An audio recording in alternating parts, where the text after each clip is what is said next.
বন্ধুরা, আজকে আবার একটা নতুন রেসিপি নিয়ে চলে এলাম। আজকে ভোলা মাছের চপ বানাবো।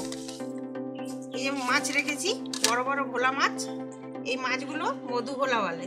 আপনারা কে কে এই মধু ভোলা খেয়েছেন কমেন্ট করে জানাবেন। মাছগুলোকে কেটে নেব।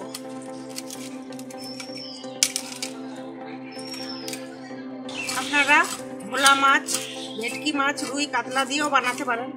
ভেটকি মাছ ভোলা মাছ দিয়ে বানালে এটা খুবই ভালো হয়। এটা একটা কাটা থাকে ভেটকি মাছেও আর ভোলা মাছে। মাছগুলো আমি কেটে নিয়ে ভালো করে ধুয়ে নিয়ে আসছি।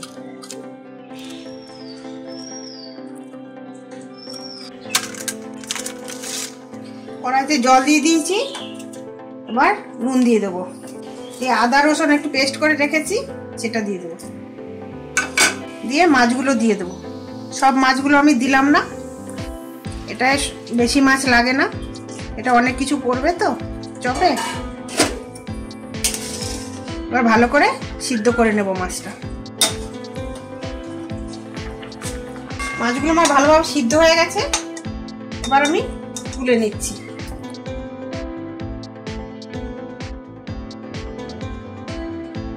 মাছটা ছাড়িয়ে নিচ্ছি। দেখুন, এই মাছে এই একটাই কাটা।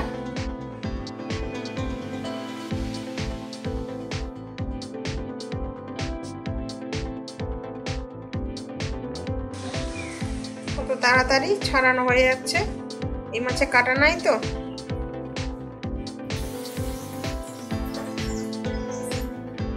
আমি একটা কড়াই বসিয়ে দিয়েছি, কড়াইতে দারচিনি একটু আর এলাচ 3টে দিয়ে একটু নাড়াচাড়া করে নেব। দিয়ে জিরে, ধনে, মৌরি আর শুকনো লঙ্কা আস্তে আস্তে করে একটু ভাজতে হবে। ভাজা আমার হয়ে গেছে, আমি একবারে শিলের উপরে নামিয়ে নিচ্ছি। এখানেই গুঁড়ো করে নেব।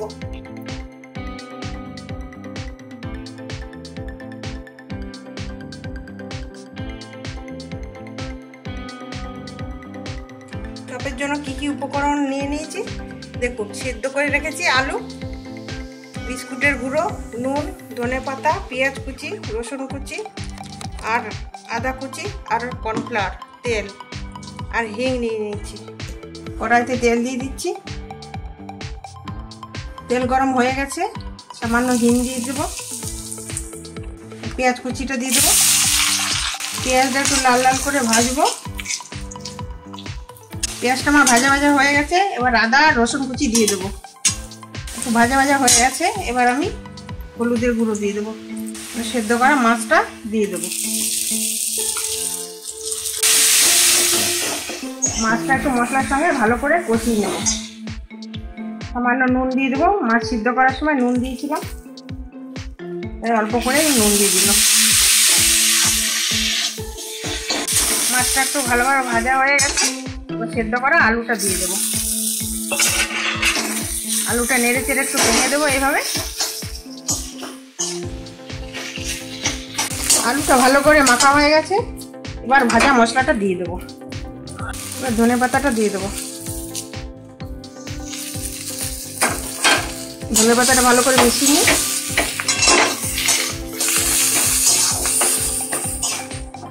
কর্নফ্লাওয়ারটা অল্প অল্প জল দিয়ে গুলে নেব। সামান্য নুন দিয়ে দেবো। গোলমরিচের গুঁড়ো দিয়ে দেবো।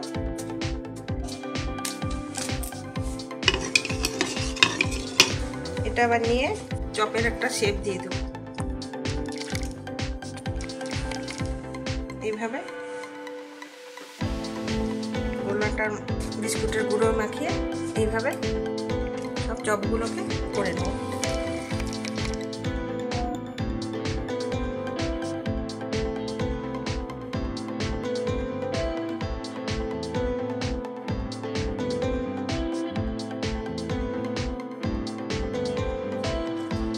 আমার চপ বানানো এটা রেডি হয়ে গেছে, এবার ভেজে নেব। কড়াই বসিয়ে দিয়েছি, এবার আমি সাদা তেল দিয়ে দেবো। চপগুলো ছেড়ে দেবো, আস্তে আস্তে করে ভেজে নেব।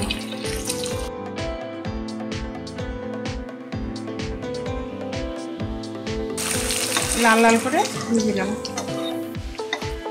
চপগুলো ভাজা হয়ে গেছে লাল লাল করে। এইভাবে সব চপগুলো আমি ভেজে নেব।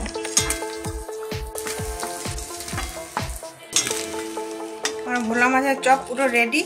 দেখুন কত সুন্দর হয়েছে। এইভাবে বানিয়ে খাবেন। ভিডিওটা যদি ভালো লাগে লাইক শেয়ার কমেন্ট করবেন। ভালো থাকবেন।